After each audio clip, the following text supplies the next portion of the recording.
काम कर रहा हूं मैं।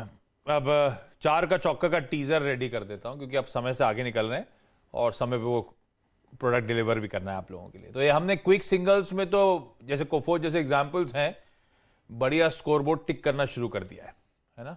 रन्स आने शुरू हो चुके हैं। अब और भी अच्छे मिडिल ऑर्डर की तैयारी कर लीजिए। सस्ता ऑप्शन मिड कैप फंड है एफएनओ सुपर और चार्ट का चमत्कार अलॉट कर देता हूं जो प्रोड्यूसर साहब ने मेंशन करके भेजा है।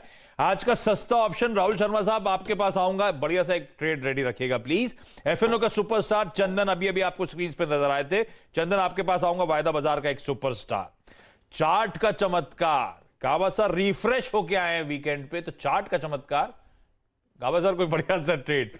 और मिड कैप फंडा के लिए अभिषेक अग्रवाल साहब आपको आपकी स्क्रीन पे नजर आएंगे। अभिषेक जी वो ड्रिल तो अब आई एम श्योर आप कुछ प्रिपेयर करके आए होगे, बढ़िया सा एक मिड कैप फंडा स्टॉक आपका इंतजार रहेगा वो पिक का। अच्छा इस बीच क्योंकि अभिषेक जी स्क्रीन पे नजर आ ही रहे हैं, जोमैटो को दिखाइए जरा भाई। आज 10% की कमजोरी के साथ जोमैटो इस समय कामकाज करता हुआ। दो एक डेवलपमेंट्स हैं जोमैटो के रिपोर्ट करने लायक। एक तो 1 साल का टेन्योर हो चुका है जोमैटो को, तो वीकेंड पे बड़ा बज़ चल रहा था कि वो जो 1 साल का लॉक इन वाले सारे शेयर्स थे अब वो अनलॉक हो जाएंगे। तो वो डेट मुझे एग्जैक्टली याद नहीं है क्योंकि 23 जुलाई के आसपास लास्ट ईयर वो लिस्टिंग हुई थी, शायद जुलाई का ही टाइम था। तो मेरे ख्याल से लॉक इन वाले शेयर खुल गए होंगे आज। वो हो सकता है इस तरह का प्रेशर का पीछे वो रीजन हो। ये देखिए आ गया नीचे, 1 ईयर लॉक इन एंड्स, ठीक है वही हो गया है। तो वो लॉक इन पीरियड खत्म हुआ है, तो जोमैटो में वो सेलिंग का प्रेशर बढ़ता हुआ 10% नीचे 48 के लेवल्स। एक और डेवलपमेंट बताता हूं आपको।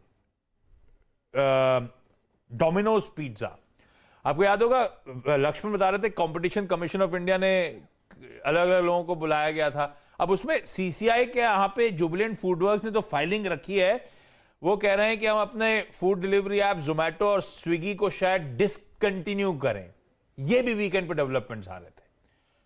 तो ऐसी इंपॉर्टेंट फ्रेंचाइज डिसकंटिन्यू कर रही है इन प्लेटफॉर्म्स को, ऊपर से इसमें सेलिंग का ओवरहैंग इसलिए बन रहा है शायद कि 1 ईयर का लॉक इन खत्म हो रहा है, अड़ा पे रखना है स्टॉक को।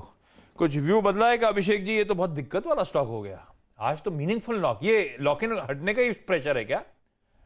अगर आप देखें आशीष जी तो 48 मिलियन शेयर्स ऑलरेडी यहाँ पे ट्रेड हो चुके हैं। सो क्लियरली ये इंडिकेट कर रहा है कि जो लॉक इन खत्म होने के बाद जो इमीडिएटली जिन्हें एग्जिट लेना है वो जो इन्वेस्टर्स है वो एग्जिट ले रहे हैं। एंड टिपिकली उस समय अगर आप देखेंगे जिस पीरियड में इस तरह की कंपनियों की लिस्टिंग हो रही थी उस समय बहुत हद तक जो एक हॉट मनी जो है वो इंडिया के इकोसिस्टम में फ्लो हो रहा था। तो मुझे लग रहा है कि जो इन्वेस्टर्स एक आईपीओ लिस्टिंग के गेन्स को फोकस करते हुए जिन्होंने पैसे लगाए होंगे, आई थिंक सो अब इस कंपनी में इस तरह की जो अभी हाल फिलहाल जो डेवलपमेंट्स हो रही है उसे देखते हुए शायद अब उनका कॉन्फिडेंस जो है थोड़ा सा हिल गया होगा। एंड देयरफॉर जैसे कि मार्केट में रोटेशन होती है, मुझे लग रहा है एक पार्ट ऑफ द रोटेशन हो रही है।